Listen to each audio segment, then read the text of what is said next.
أشهد أن لا إله إلا الله وحده لا شريك له وأشهد أن محمدا عبده ورسوله اللهم صل على محمد وعلى آل محمد كما صليت على إبراهيم وعلى آل إبراهيم إنك حميد مجيد اللهم بارك على محمد وعلى آل محمد كما باركت على إبراهيم وعلى آل إبراهيم إنك حميد مجيد رب اشرح لي صدري ويسر لي أمري واحلل عقدة من لساني يفقهوا قولي رب زدني علما رب زدني علما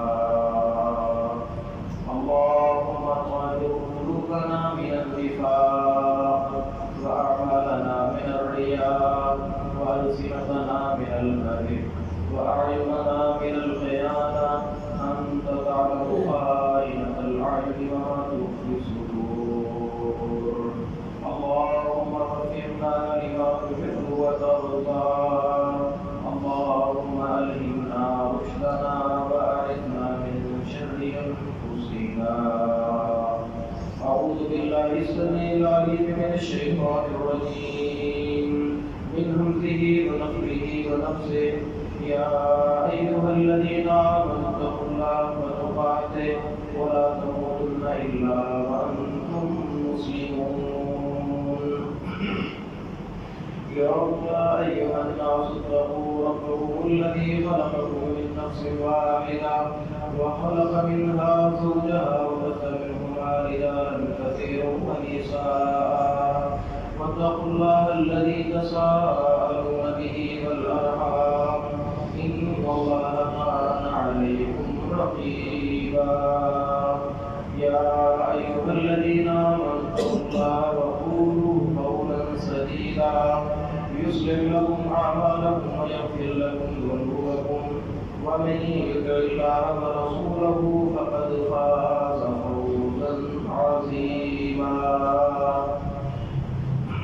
أما بعد فإن خير الحديث كتاب الله وخير الهدي هدي محمد صلى الله عليه وسلم وشر الأمور محدثاتها وكل محدثة بدعة وكل بدعة ضلالة وكل ضلالة في النار أعوذ بالله من الشيطان الرجيم والذين يكنزون الذهب والفضة ولا ينفقونها في سبيل الله فبشرهم بعذاب أليم يوم يحمى عليها في نار جهنم فتكوى بها جباههم وجنوبهم وظهورهم هذا ما كنزتم لأنفسكم فذوقوا ما كنتم تكنزون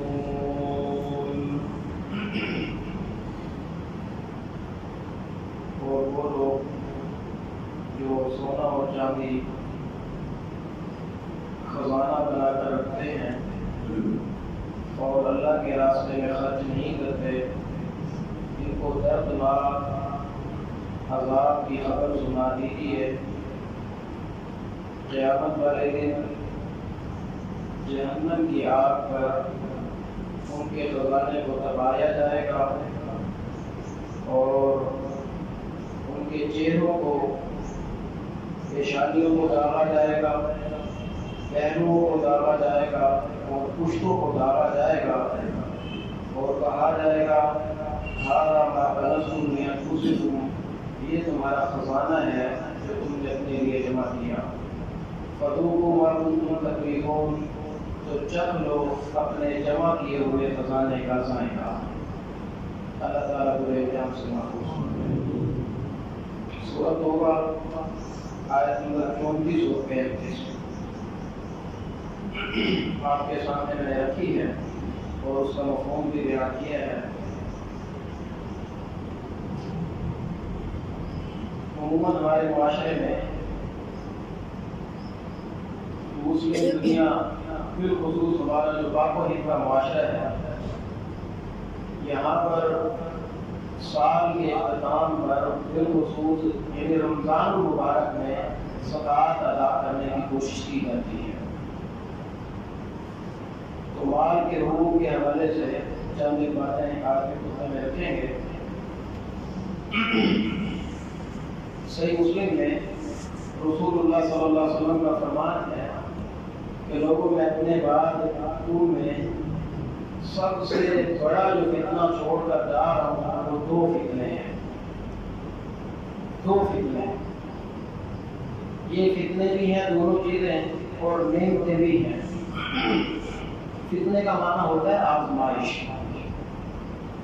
دو بڑی آزمائش ہیں، دونوں بڑی نعمتیں بھی ہیں کہ ان کے بغیر گزارا بھی نہیں ہے، اور اگر ان کی کثرت ہو جائے تو یہ آزمائش بہت بڑی ہوتی ہے۔ اور قاعدہ یہی ہے کہ جتنی بڑی کوئی نعمت ہوتی ہے اتنی بڑی وہ آزمائش ہوتی ہے۔ حقیر چیز ہو، ضائع ہو جائے، اس پر زیادہ محافظہ نہیں ہوتا، اور قیمتی چیز کے حوالے سے غفلت برتی جائے تو اس پر مواخذہ بھی بڑا سخت ہوتا ہے۔ جیسے مسلم کی حدیث آپ کے سامنے عرض کر رہا تھا، تو بڑی آزمائش ہے۔ آپ صلی اللہ علیہ وسلم فرماتے ہیں اتقوا الدنیا واتقوا النساء۔ اتقوا الدنیا، دنیا سے بچو، تقوی اختیار کرو مالداری کے بارے میں۔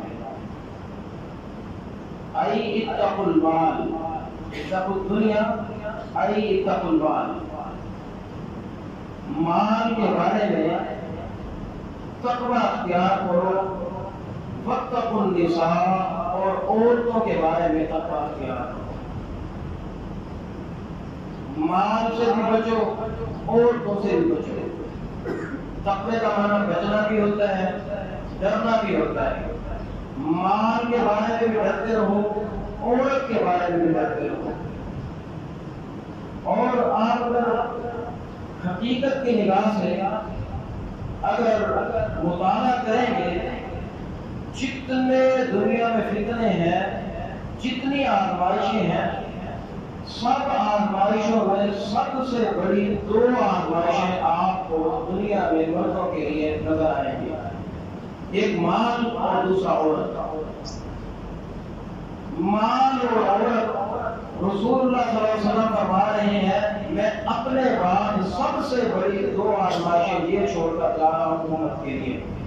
اللہ ان دو آزمائشوں میں ہمیں ثابت کر کے نصیب فرمائے اور ان کے شر سے محفوظ فرمائے، اور ان کے ذریعے سے جو خیر ایک مومن کے نصیب میں ہوتی ہے وہ ہمیں نصیب فرمائے۔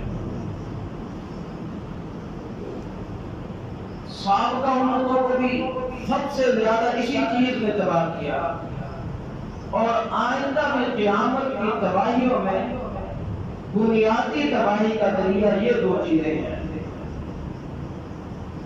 مال کے متعلق آج کے خطبے میں آپ کے سامنے رکھیں گے۔ مال دو طرح سے آزمائش ہوتا ہے، ایک یہ ہے صورت کہ مال نہ ہو، مال نہ ہو تب بھی بہت بڑا فتنہ ہوتا ہے کہ بندہ فقیری اور بھیک مانگنے کی کیفیت پر چلا جاتا ہے، اور بھیک مانگنا کتنا بڑا جرم ہے۔ جب ترمذی بلکہ کتب ستہ کا کہا ہے تو یہ بات صحیح ہے۔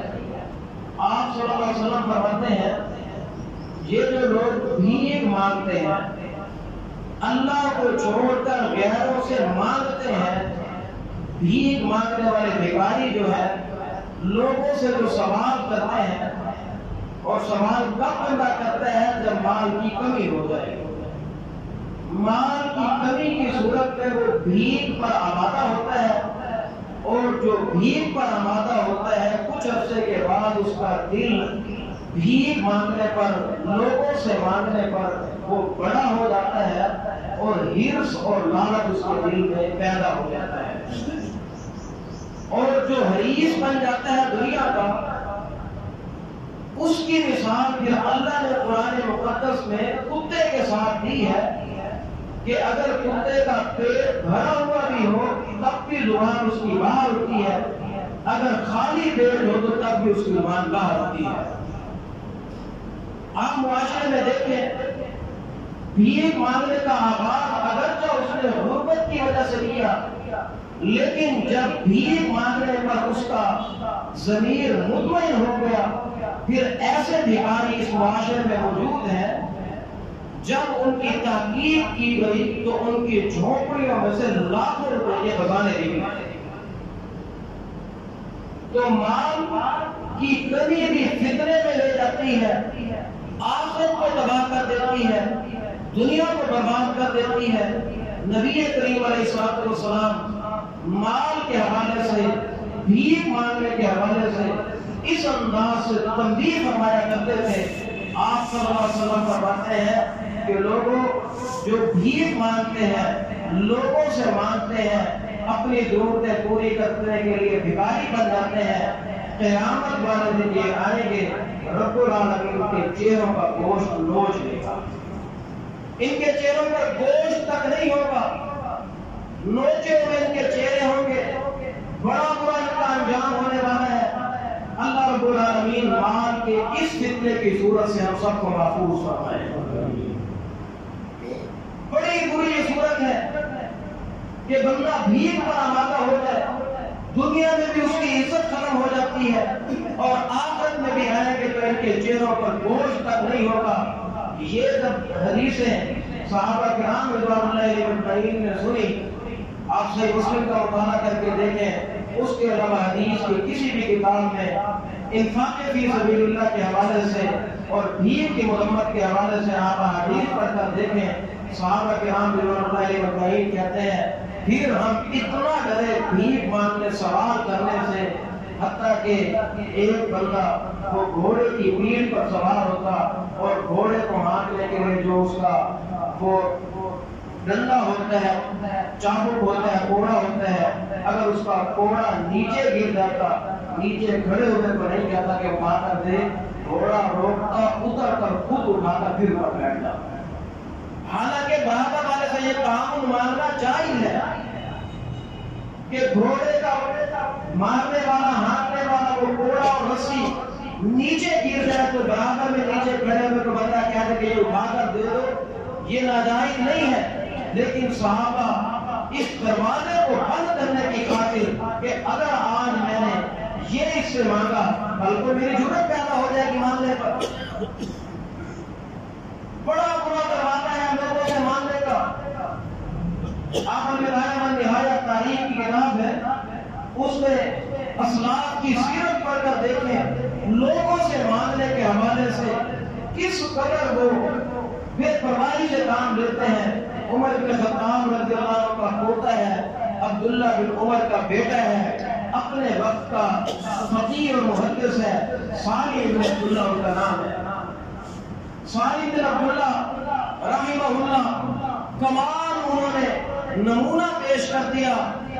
بے رغبتی کا دنیا کے ساتھ طواف کر رہے بیت اللہ کا. طواف کے دوران مورخ لکھتا ہے طواف کے دوران، کیونکہ اس وقت جوتوں کا محفوظ رکھنے کا کوئی خاص انتظام تو نہیں ہے، جوتا ہاتھ میں پائے اور طواف کر رہے ہیں. اپنی چیز کی تو حفاظت کرنی چاہیے. اتنے میں اس وقت کا حاکم حکمران ہشام بن عبد الملک وہ ان کے پیچھے پیچھے طواف کرتے ہوئے اس نے دیکھا کہ فقہائے سبع عمر بن خطاب رضی اللہ عنہ کا پوتا جناب خالد بن عبداللہ رحمہ اللہ وہ طواف کر رہے ہیں. وقت کا بادشاہ وہ ان کے قریب گیا اور جا کر کہتا ہے سل لی الحاجہ، مجھ سے کوئی ضرورت ہے تو مان لو. بادشاہ ہوں وقت کا بادشاہ ہوں، کوئی ضرورت ہو بزرگوں تو آپ اپنی ضرورت پیش کریں، مانگ لو۔ طواف کرتے کرتے ایک قدم ایک لمحے کے لیے رکنے کے بعد اس وقت کے حاکم سے مخاطب ہوئے، کہنے لگے واللہ لا استحیی من اللہ، اللہ کی قسم مجھے اللہ سے حیا آتی ہے کہ ان اسأل فی بیتہ غیرہ، کہ رب العالمین کے گھر میں اس کے علاوہ سے مانگوں۔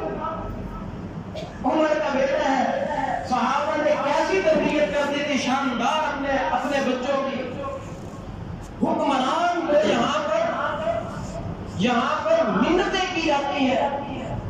میں حیران ہو رہا تھا اخباری رپورٹیں پڑھ کر، یہ جو 81 میں 12,000 اور 14,000 ملنا شروع ہوئے ہیں وہ بے نظیر سلیم کی طرف سے، اس پر جب انہوں نے گرفت کی ہے تو 50-60% سے زیادہ وہ لوگ نکلے ہیں جو 12,000 14,000 حکومت کے خزانے سے لے رہے تھے، جو سرکاری والد ہیں،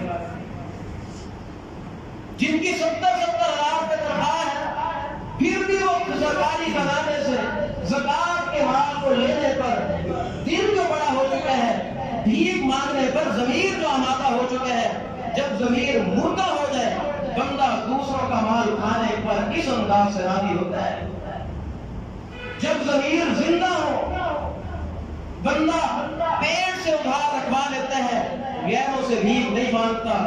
رسول اللہ صلی اللہ علیہ وسلم نے مال کے حوالے سے یہی نصیحت کی تھی، واتقوا الدنیا، لوگوں مال کے بارے میں بچ جاؤ، مال کے بارے میں ڈر جاؤ، مال کے بارے میں تقوی اختیار کرو۔ تو مال بہت بڑا فتنہ ہے۔ حکیم ابن حزام رضی اللہ عنہ کہتے ہیں ابھی تک آپ صلی اللہ علیہ وسلم نے اس طرح کو منع نہیں کیا تھا۔ حکیم بن حزام ہے کون؟ صحیح مسلم میں حدیث ہے، حکیم بن حزام رضی اللہ عنہ نبی کریم صلی اللہ علیہ وسلم کے ننیحال میں سے ہیں۔ رشتے میں آپ کے ماموں لگتے ہیں، سگے ماموں نہیں ہیں، جیسے قدم در قدم ہوتے ہیں، ننیحال میں سے ہیں، انتہائی خوبصورت نوجوان ہے، آپ صلی اللہ علیہ وسلم کے خاندان کا یہ چشم و چراغ ہے۔ کہتے ہیں میں مسلمان ہوا، 60 سال کی عمر میں مسلمان ہوئے، اللہ نے 120 سال عمر دی، 60 سال اسلام میں گزارے۔ حکیم بن حزام کہتے ہیں میں آیا اور سال تو رسول اللہ، آپ صلی اللہ علیہ وسلم کے پاس مال آیا ہوا تھا، مال آیا تھا، غریب نے آتی تھی، مال سے آتے تھے، بیت المال کے مال تھے۔ میں نے آپ سے سوال کیا، آپ نے مجھے مال دے دیا۔ کچھ عرصہ گزرا، میں نے پھر سوال کیا، آپ نے پھر دے دیا۔ کچھ عرصہ گزرا، میں نے پھر مانگا، آپ نے پھر دے دیا۔ 3 دفعہ جب دیا، آپ صلی اللہ علیہ وسلم بھاگ گئے کہ حکیم کے نظام پر ایک دوسرے راستے کی طرف چل رہے ہیں، یہ تو تربیت کے خلاف ہے۔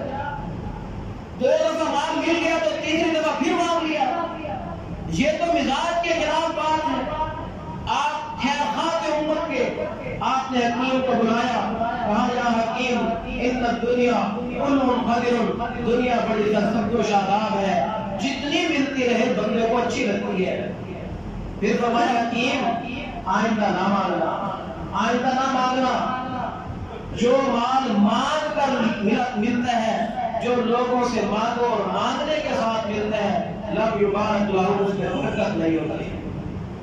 حکیم مانگنا چھوڑ دو، جو مانگ کر ملے وہ لاکھوں روپے مل جائے، کروڑوں روپے مل جائے، جو لوگوں سے بھیک کی صورت میں مانگ کر ملے، سوال کی صورت میں ملے، وہ بے برکت ہوتا ہے، اور وہ بے برکت ہوتا ہے انسان کے دنیا میں کام آتا ہے، آخرت میں فائدہ مند ہوتا ہے۔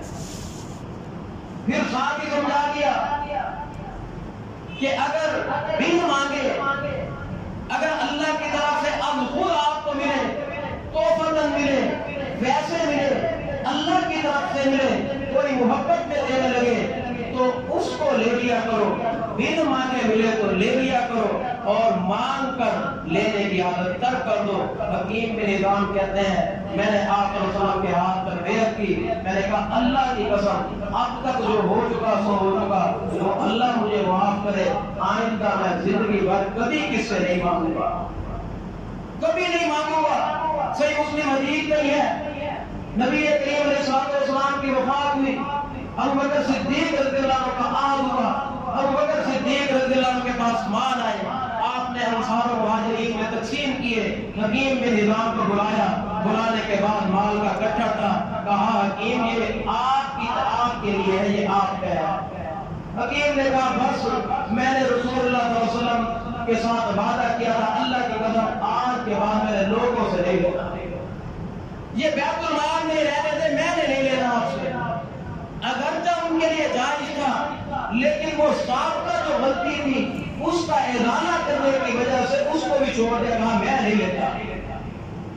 عمر بن خطاب رضی اللہ عنہ کو دور آیا. انہوں نے بھی حکیم کو مال دینے کی کوشش کی. انہوں نے کہا میں نہیں لیتا. عمر بن خطاب رضی اللہ عنہ لوگوں کو بلا کر کہا لوگوں گواہ رہ جاؤ, حکیم کا حصہ میں حکیم کو دیتا ہوں بیت المال میں سے جو اس کا حصہ بنتا ہے. وہ خود نہیں لیتا. قیامت والے دن گواہی دے دینا اللہ عمر نے دیا تھا اس نے خود نہیں لیا. عمر نے دیا تھا اس نے خود نہیں لیا. یہ انداز ہے ہمارے اسلاف کے, یہ انداز ہے ہمارے اسلاف کے. تو آپ صلی اللہ علیہ وسلم نے فرمایا لوگوں اتقوا الدنیا, مال کے حوالے سے بچ جاؤ, ڈر جاؤ, تقوی اختیار کرو. تو مال آپ صلی اللہ علیہ وسلم فرماتے ہیں اپنے بعد سب سے بڑا جو میں فتنہ آپ کے لیے چھوڑ کر جا رہا ہوں وہ دو چیزیں ہیں, ایک مال اور دوسرا عورت. تو مال کے حوالے سے وضاحت مقصود ہے.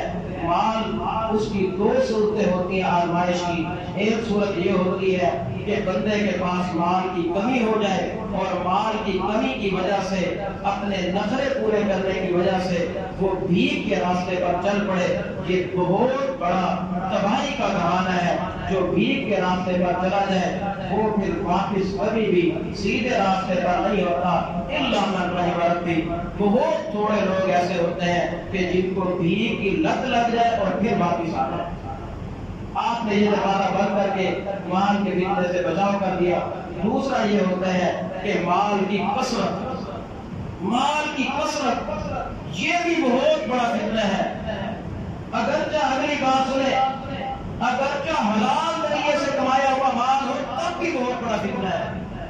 خالصتاً خون پسینے کی کمائی ہو, بالکل حلال ہو لیکن ضرورتوں سے بہت زیادہ ہو تب بھی انسان کی آخرت کی تباہی کی طرف لے جانے کے لیے بہت ہوتا ہے. مال کی کثرت بہت بڑا فتنہ ہے. ایک موقع پر آپ صلی اللہ علیہ وسلم نے فرمایا, ہمارے پر صحیح مسلم اور بخاری میں بھی موجود ہے, آپ صلی اللہ علیہ وسلم نے فرمایا لوگوں مالدار تباہ ہو گئے, مالدار تباہ ہو گئے, مالدار تباہ ہو گئے. 2-3 دفعہ یہ جملہ بولنے کے بعد پھر آپ صلی اللہ علیہ وسلم نے اپنے دونوں ہاتھوں کا اشارہ کیا. آپ نے فرمایا الا ہاکذا وہاکذا وہاکذا وہاکذا. مال والے تباہ ہو گئے, مال والے تباہ ہو گئے, مال کی کثرت والے تباہ ہو گئے. الا ہاکذا, ہاں جس نے اپنے کمائے ہوئے مال کو اس طرح اللہ کے راستے میں دونوں ہاتھوں سے خرچ کیا. الا ہاکذا, پھر اس طرف خرچ کیا, پھر اس طرف خرچ کیا, پھر آپ نے اسی طرح ایک لت بنایا پیچھے کی طرف ڈالا. یعنی اپنے مال کے ساتھ اس نے سامنے والوں کو بھی فائدہ دیا, دائیں والوں کو بھی فائدہ دیا, بائیں والوں کو بھی فائدہ دیا, پیچھے والوں کو بھی فائدہ دیا. تو اس حدیث سے پتہ چلتا ہے جس بندے کو اللہ نے مال کی کثرت دی ہے اور کثرت اس کے پاس اتنی زیادہ ہے, اس کی ضرورتوں سے بھی بہت زیادہ مال ہے, اس کے اکاؤنٹ بھی بھرے ہوئے ہیں, اس کی مال کی تجوریاں بھی بھری ہوئی ہیں, اس کے گھر کے خزانے بھی بھرے ہوئے ہیں اور اس کے پڑوس میں حقدار موجود ہیں. وہ بھوک کی وجہ سے اگر بلک کر سو رہے ہیں تو اس کا مال اس کی تباہی کے لیے کافی ہے. آج افسوس ہے اس بات پر, بڑے بڑے مالدار ہوتے ہیں, بڑے بڑے صدقے بھی کر رہے ہوتے ہیں, چراغ تیرے بھید کی کیفیت ہوتی ہے. ہاکذا و ہاکذا کی کیفیت نہیں ہوتی. مال بہت ہوتا ہے, اپنے دائیں دیکھیں حقدار ہوتے ہیں, صرف سفید پوشی کی وجہ سے وہ بھیک نہیں مانگ رہے ہوتے, سفید پوشی کی وجہ سے وہ بھیک نہ مانگنے کی وجہ سے یہ مال والا اس کو پہچان نہیں پا رہا ہوتا اور یہ مال کی وجہ سے حقدار اس کی بغل میں رہ رہا ہوتا ہے, مجھے کر رہا ہوتا ہے. اس کے سامنے بھی حقدار ہوتے ہیں, اس کے پیچھے حقدار ہوتے ہیں, اس کے بائیں حقدار ہوتے ہیں, اس کے ارد گرد پڑوس رشتہ داروں میں, اس کے کنبے قبیلے میں, اس کے اہل اسلام مسلمانوں میں حقدار ہوتے ہیں. حتیٰ کہ اس کے اڑوس پڑوس غیر مسلم ذمہ اگر انسان رہ رہے ہیں وہ بھی مال کے حقدار ہیں تو مال کی کثرت والے لوگ ان ذمیوں کی بھی حقوق تلفی کر کے مال کی وجہ سے تباہی کے دہانے پر ہوتا ہے۔ ظاہراً سخت باتیں محسوس ہو رہی ہیں، نہیں محترم بھائیوں، سخت باتیں نہیں ہیں، اس میں آپ کی حقیقی خیر ہے۔ رسول اللہ صلی اللہ علیہ وسلم نے فرمایا مال کی کثرت والے تباہ ہو گئے، اور حقیقت ہے جتنا زیادہ مال ہوگا اتنا زیادہ آپ کو حساب دینا پڑے گا۔ درمیانہ درجہ جو مال کا سب سے بہتر ہوتا ہے، صحیح مسلم آپ فرماتے ہیں قد افلح من اسلم، یقیناً کامیاب ہو گیا وہ بندہ من اسلم جس نے اسلام قبول کیا، فرزقہ کفاف، اور اس کو رزق بقدر کفاف دیا گیا، بس اس کی ضرورتوں کے مطابق تھا، اس سے زیادہ نہیں تھا۔ بھیک مانگی نہیں بنتی تھی اور اتنا زیادہ نہیں تھا کہ دوسروں کے حقوق اس کے ذمہ ہوتے، بس مجبوری کی جو ضرورتیں ہوتی ہیں بقدر کفاف، بس مجبوریاں اور ضرورتیں اس کی پوری ہو رہی تھی اور مسلمان تھا، اس درجے میں وہ رہا۔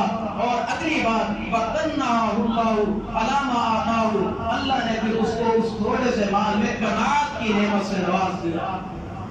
ہاں مال تھوڑا ہو، بقدر ضرورت ہو، لیکن قناعت نہ ہو، بے صبری کی کیفیت ہو، یہ بھی مال کی وجہ سے تباہ ہوتا ہے۔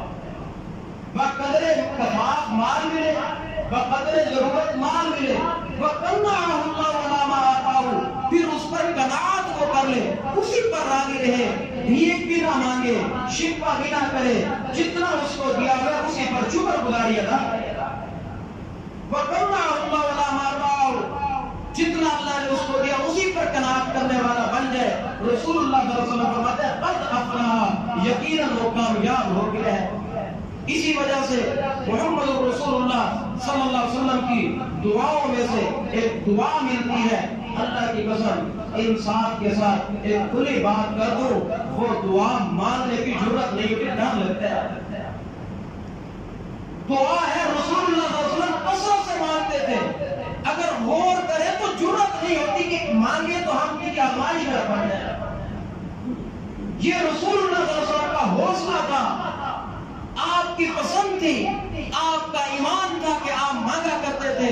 اور دعا سنو، آپ غور کریں، انصاف کے ساتھ بتائیں کہ آپ ابھی مانگی نہیں یہ دعا، اگر زبان سے مانگے بھی تھے تو دل ڈال رہا ہوتا کہیں قبول نہ ہو جائے۔ دعا کیا مانتے تھے رسول اللہ؟ کہتے تھے اللہم احیینی مسکینا، اللہ مجھے مسکین زندہ رکھ، وَأَمِتْنِی مسکینا، اللہ مسکینی کی حالت میں موت دے۔ مانگ کے دکھاؤ، مانگ کے دکھاؤ۔ اللہم احیینی مسکینا وَأَمِتْنِی مسکینا، اللہ محمد رسول اللہ دعا فرماتے ہیں صلی اللہ علیہ وسلم، اللہ مسکینی کی حالت میں زندہ رکھ اور مسکینی کی حالت میں موت دے۔ اور مسکینی کی سب سے جامع اور معنی شرح یہ ہے بس ضرورت کے مطابق مال ہو، اتنا مال ہو کہ بس بندہ بھیک نہ مانگے اور بس گزارے کی ضرورتیں پوری ہو، کسی قسم کے نخرے اس میں نہ ہو سکتے ہو۔ اور یہ کیوں مانگتے تھے؟ فقط اس لیے مانگتے تھے کہیں میں نخرے زیادہ مال مل جائے اور میں نخرے کرنے والی زندگی میں چلے جاؤں اور میں فضول خرچی کر کے اللہ کے یہاں قیامت والے دن عدالت کے کنارے میں کھڑے ہو کر حساب کر دینا پڑ جائے۔ اسی لیے تو آپ نے فرمایا فقراء مساکین جو ہوں گے، امراء جو جنتی امیر لوگ ہیں، مال والے لوگ اور جنتی لوگ، ان کے مقابلے میں فقراء اور مسکین جو قناعت کرنے والے ہوں گے، اپنی مسکینی اور فقیری پر قناعت کرنے والے ہوں گے، بھیک کے راستے پر بھی نہیں چلیں گے، سدید پوشی بھی برقرار رکھیں گے اور اللہ کی بلا پر راضی بھی رہیں گے، شکوے بھی نہیں کریں گے، ایسے فقیر اور مسکین قیامت والے دن امراء جو جنتی امیر لوگ بھی ہوں گے ان سے 500 سال پہلے جنت میں چلے جائیں گے، 500 سال پہلے جنت میں چلے جائیں گے۔ تو آپ نے فرمایا اتقوا الدنیا، دنیا سے بچو، مال سے بچو، مال سے ڈرو، مال کے بارے میں اللہ کا تقوی اختیار کرو۔ دو صورتیں میں نے آپ کے سامنے مال کے حوالے سے رکھی ہیں۔ مال آپ صلی اللہ علیہ وسلم فرماتے ہیں میں اپنی امت میں سب سے بڑا فتنہ چھوڑ کر جا رہا ہوں، اس فتنے کی وجہ سے امت کی اکثریت تباہی کے راہے پر چلی جائے گی۔ کچھ امتی مال نہ ہونے کی وجہ سے بھیک کے راستے پر جا کر، بے صبری کے راستے پر جا کر وہ تباہ ہو جائیں گے، اور کچھ مال کی کثرت کی وجہ سے بندے میں تکبر پیدا ہوتا ہے، ظلم و زیادتی کے راستے پر چلتا ہے، وہ پھر قطع رانیاں کرتا ہے۔ کتنے مالدار ایسے ہیں، بڑے اچھے اخلاق والے، بڑے رشتہ داریاں جوڑنے والے، جب ہم نے ان کو دیکھا، جب درمیانے درجے کے تھے، رشتہ داریوں سے بھی بڑی محبتیں، انسانوں کے ساتھ انسانیت والے سلوک اور خلوق بھی موجود تھے، جیسے تھوڑا مال آیا، گردن میں سریہ بھی ساتھ آ گیا۔ اپنے برابر والوں کو، اپنے رشتہ داروں کو حقیر سمجھنا شروع کر دیا، یہ کمی ہو گئے، حالانکہ بھائی اسی خاندان کا تو بھی ہے، فلاں گھٹیا ہو گیا۔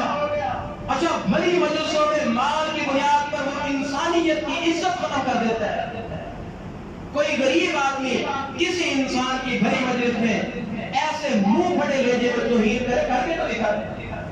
مالدار آدمی کو کسی کی پرواہ نہیں ہوتی، کسی کی عزت نفس کا اس کو خیال نہیں ہوتا، اس کو کوئی پتہ نہیں ہوتا، کیوں؟ اس کی جیب بھری ہے، پیٹ اس کا بھرا ہوا ہے، پتہ ہے وہ بھری مجلس میں جس مرضی کی توہین کر دے، کھرے پن کے نام پر کسی کی عزت کو اچھال دے، پرواہ نہیں ہے، حال ہے، اس کے مال نے اس کے عیب کو چھپایا ہوا ہے۔ لیکن اللہ کے عدل ہے، مال ہو پھر اللہ کا ڈر ہو، یہ کمال ہوتا ہے۔ ہاں، ایسے کے لیے، ایسے تاجروں کے لیے رسول اللہ صلی اللہ علیہ وسلم نے بشارتیں بھی دی ہے۔ آپ صلی اللہ علیہ وسلم نے فرمایا ایسا مالدار آدمی، ایسا تاجر آدمی جو مالدار بھی ہو، کثرت و مال کی کثرت ہو، اس کے بعد پھر اللہ کا ڈر بھی ہو، اس کے اندر تکبر بھی نہ آئے، اس کے اندر انسانیت بھی باقی رہے، اور مال کے حقوق جو اللہ نے مقرر کیے ہیں وہ پورے بھی کرتا رہے، اس کی زبان بھی مال کی وجہ سے خراب نہ ہو، اس کی نگاہ بھی مال کی وجہ سے خراب نہ ہو،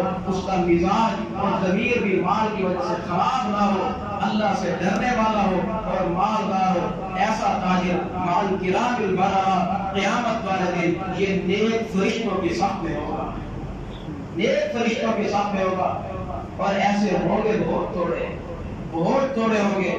نبی کریم صلی اللہ علیہ وسلم کی جامع ترمذی میں حدیث ہے، لوگ 4 قسم کے ہوتے ہیں، 4 قسم کے لوگ، اور ان 4 قسموں میں قیامت والے دن سب سے اعلیٰ درجے پر جو بندہ ہوگا وہ ہوگا جس کو دنیا میں اللہ نے مال کی کثرت سے نوازا اور ساتھ دین کا علم عطا فرمایا، دین کا علم عطا فرمایا۔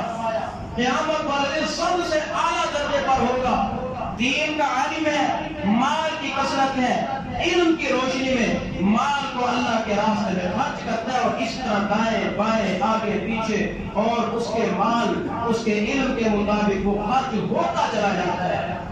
قیامت والے دن سب سے اعلیٰ ہوگا۔ محترم بھائیو، اس حدیث کی روشنی میں تاجروں کو، مالداروں کو مشورہ دیتا ہوں، اللہ نے ایک نعمت اگر آپ کو دے دیا مال والی، تو ابھی اسی مجلس میں عزم کرو کہ دین کے علم والی نعمت حاصل کرنے کے حوالے سے آپ سنجیدگی کے ساتھ کوشش کریں گے آج سے۔ اور دوسرا، قیامت والے دن سب سے اعلیٰ درجے انہی کے قریب ہوگا وہ بندہ جس کو اللہ نے علم تو عطا کیا لیکن مال نہیں ہے۔ مال نہ ہونے کی وجہ سے، علم ہونے کی وجہ سے اس کو پتہ ہوتا ہے، اس کی علم کی وجہ سے نگاہ میں اللہ کی طرف سے خاص روشنی آ جاتی ہے، اس عالم کی نگاہ حقداروں کو چھپے ہوئے کونے خطروں میں ڈھونڈ لیتی ہے، دیکھ لیتی ہے کہ فلاں بھی حقدار ہے، فلاں بھی حقدار ہے، لیکن دل تڑپتا ہے کہ مال نہیں ہے کہ میں ان کا تعاون کروں۔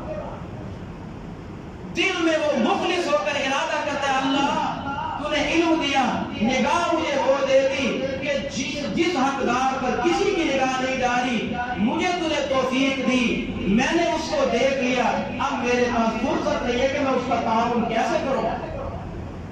اللہ اگر تو مجھے مال دے تو میں ڈھونڈ کر مال کے حقداروں تک پہنچاؤں گا۔ اس اچھی نیت کی وجہ سے رسول اللہ صلی اللہ علیہ وسلم فرماتے ہیں 1 روپیہ بھی خرچ نہیں کرتا، لیکن قیامت والے دن یہ اول درجے والے لوگوں میں یہ بھی شامل ہوگا۔ یہ بھی شامل ہو جائے گا۔ تو میں عرض کر رہا تھا اللہ رب العالمین نے دنیا میں جہاں ہمیں بڑی نعمتوں سے نوازا ہے، ان نعمتوں میں مال ایک بہت بڑی نعمت ہے، اور جتنی بڑی نعمت ہے اتنا بڑا یہ فتنہ ہے۔ مال نہ ہو تب بھی فتنہ، کیونکہ بندہ ناشکری اور بھیک کے راستے پر جا کر تباہ ہوتا ہے، اور مال کی کثرت ہو تکبر، ظلم، خطارانی اور اس کے علاوہ پتہ نہیں بے دینی کے جتنے طریقے ہیں عموماً مال کی وجہ سے ہمارے معاشرے میں رائج ہوتے ہیں، تب بھی فطرہ ہے۔ تو اللہ رب العالمین انہی مال کے جو خزانے جمع کرتے ہیں، اور اللہ کے راستے میں جو مال کے فرضی حقوق ہیں، اور فرضی حقوق میں سب سے بنیادی فرض جو ہے، جو مالداروں کی گردن چھڑوانے کے حوالے سے اللہ نے فرض قرار دیا، وہ مال جو حلال سے آپ نے کمایا ہے۔ آپ رسول فرماتے ہیں قیامت والے دن بندے کا قدم نہیں ہلے گا جب تک کہ 5 سوالوں کے جواب نہیں دے لے گا۔ ان میں سے 2 سوال یہ ہیں، من این اکتسبت، تو نے مال کہاں سے کمایا؟ کمانے کے ذریعے سے اگر حرام کمایا ہوگا تباہ ہو جائے گا، خالص حلال ہوگا ایک سوال میں تو کامیاب ہو گئے، اللہ حلال کمایا تھا، کمایا بھی بہت تھا، پھر اللہ پوچھے گے من این انفقت، خرچ کہاں کیا؟ اپنا حلال کمایا ہوا بھی آپ کی گردن جہنم سے تب چھڑوانے کا ذریعہ ہوگا جب اس کا فرضی حق زکات آپ پوری ادا کرنے والے ہوں گے۔ جو زکات پوری ادا نہیں کرتا، خالص حلال اس نے کمایا ہوا ہو، خون پسینے کی کمائی ہو، اور اتنی اس نے محنت کی ہو کہ اس کا جسم گھس گیا ہو، ہڈیاں ٹوٹ گئی ہو، بیمار ہو گیا ہو، خالص حلال جو سب سے مشقت والا حلال ہوتا ہے وہ والا حلال کمایا ہو، اور نصاب زکات کو پہنچ جائے، زکات نہ دے تو اس کا انجام بہت بڑا ہے۔ اور حرام والے تو ویسے ہی جہنم کے گڑھے کا ایندھن ہے، تو خالص حلال کمانے والا اس کا حلال اس کی گردن جہنم سے چھڑوانے کا ذریعہ تب بنے گا جب فردی زکات دے، تب انشاءاللہ جہنم سے اس کی جان چھوٹے گی۔ اگر فردی زکات نہ دے تو رب العالمین فرماتے ہیں ایسے لوگوں کے لیے جو آیت میں نے پڑھی، اللہ فرماتے ہیں والذین یکنزون الذهب والفضة، بڑی محنتیں کر کے حلال مال کماتے ہیں۔ میں حلال اس لیے کہہ رہا ہوں کہ زکات حلال مال والوں کا فرض ہے، حرام والا تو ویسے ہی دوسری لائن میں ہے۔ میں اس آیت کے ترجمے میں حلال کا فقط اس لیے ترجمہ کر رہا ہوں کہ زکات ہے ہی اہل حلال کے لیے، حرام والے تو ڈائریکٹ جہنمی ہے، اللہ ان کی دعا ہی قبول نہیں کرتا حرام والوں کی۔ تو اب ترجمہ ان سارے دلائل کو سامنے رکھتے ہوئے مفہوم میں ترجمانی آپ کے سامنے رکھتا ہوں، والذین یکنزون الذهب والفضة، جو بڑی محنت مشقت کر کے حلال مال اختیار کرنے کے بعد بھی سونے اور چاندی کے ذخیرے اور خزانے جمع کر لیتے ہیں، ولا ينفقونها فی سبیل اللہ، اور اپنے حلال مال میں سے بھی اللہ کا حق ادا نہیں کرتے، خرچ نہیں کرتے، یعنی کم سے کم خرچ کرنا، زکات نہیں دیتے، جتنی زکات بنتی ہے وہ زکات نہیں دیتے۔ فبشرهم بعذاب الیم، ان حلال خوروں کو بھی دردناک عذاب کی خوشخبری سنا دو، دردناک عذاب ہوگا۔ اور کیسا عذاب؟ اس کی ایک صورت اللہ نے یہ بتائی ہے، شکل بتائی ہے، یوم علیہ فی نار جہنم، ان کا وہ حلال مال سونے چاندی کی صورت میں ہو، لوہے کی صورت میں ہو، جس قسم کے خزانے کی صورت میں ہو، اس کو جہنم کی آگ پر تپایا جائے گا، گرم کیا جائے گا۔ جہنم کی آگ پر گرم کرنے کے بعد فَتُقْوَى بِهَا جِبَاهُمْ، ان کے ماتھوں پر اس کو لگایا جائے گا، وَجُنُوبُهُمْ، ان کے پہلوؤں پر داغا جائے گا، ان کی سائڈوں کو جلایا جائے گا، وَظُهُورُهُمْ، ان کی پیٹھ پر وہ مال داغا جائے گا، جس پیٹھ پر وہ مال لاد کر لاتے تھے، وہ مال جہنم پر گرم کر کے ان کی پشت پر لگایا جائے گا، اور صرف لگایا ہی نہیں جائے گا، چہرہ بھی جلایا جائے گا، پیٹ کی دونوں سائڈیں بھی جلائی جائے گی، کمر بھی جلائی جائے گی، اور کہا جائے گا ہاذا ما کنزتم، یہ ہے وہ خزانہ، وہ خزانہ لِأَنفُسِكُمْ جو تم جمع کیا کرتے تھے، فَذُوقُوا چکھو ذائقے سے ہے، فَذُوقُوا ذائقہ لو، مزے لو، مَا كُنتُمْ تَكْنِزُونَ جو خزانے جمع کیا کرتے تھے اور ہیرا پھیریا کر کے زکات پی جایا کرتے تھے، زکاتیں پیتے تھے، اگرچہ حلال مال تھا، اب اس کا مزہ چکھو۔ تو زکات کے حوالے سے محتاط ہو جائے بھائیو، جو بندہ زکات کے حوالے سے ہیرا سازی سے کام لیتا ہے وہ بھی بڑا مجرم ہے، اور جو بندہ زکات کے حوالے سے اپنا ہیرا سازی کے علاوہ کوتاہی اور غفلت سے کام لیتا ہے وہ بھی بڑا مجرم ہے۔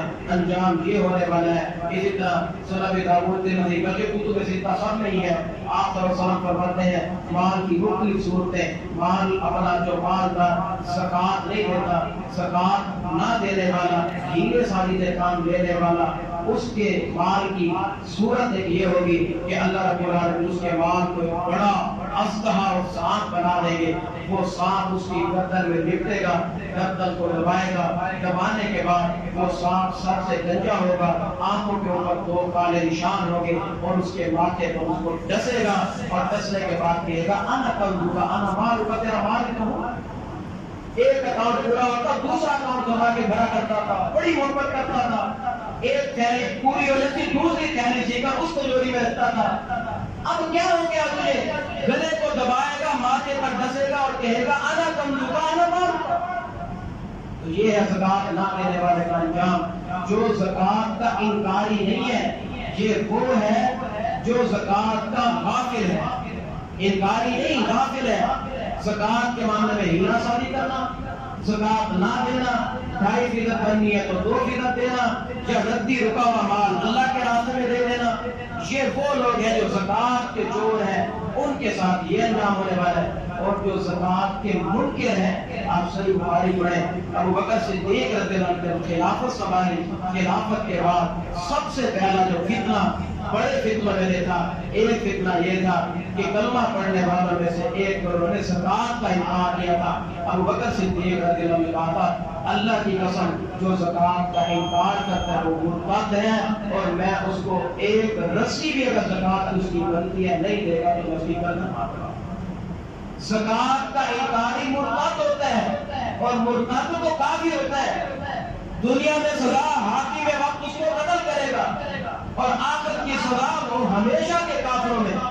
اور زکات کا جو غافل ہے اس کی سزا یہ ہے کہ اس کا گنجا سانپ اس کو ماتھے کو ڈسے گا، اس کا خزانہ جو ہے جہنم پر تبا کر اس کے چہرے پر، اس کے پیروں پر، پیٹھ پر داغا جائے گا، اور ساتھ اس کو ذہنی اذیت کے طور پر کہا جائے گا ھذا ما کنزتم، یہ تمہارا خزانہ ہے تو ہے جس سے تم بڑی محنتیں کرتے تھے۔ تو زکات کی اہمیت، مال کا فتنہ، اس کی مختلف صورتیں اور اس سے بچاؤ کی صورتیں، یہ صورتیں میں نے آپ کے سامنے رکھنے کی کوشش کی ہے۔ اللہ سنجیدگی کے ساتھ اس مسئلے کو لینے کی توفیق نصیب فرمائے، اور اس حوالے سے ہمیں سنجیدہ کاوش کرنے کی توفیق نصیب فرمائے۔ اللہ ہم سے راضی ہو، ہمیں اپنے دین پر راضی رہنے کی توفیق نصیب فرمائے۔ اگلے جمعے آپ کو بتائیں گے کہ زکات کا نصاب کیا ہے اور اس کے فائدے کیا ہیں اور مصرف وغیرہ کیا ہیں۔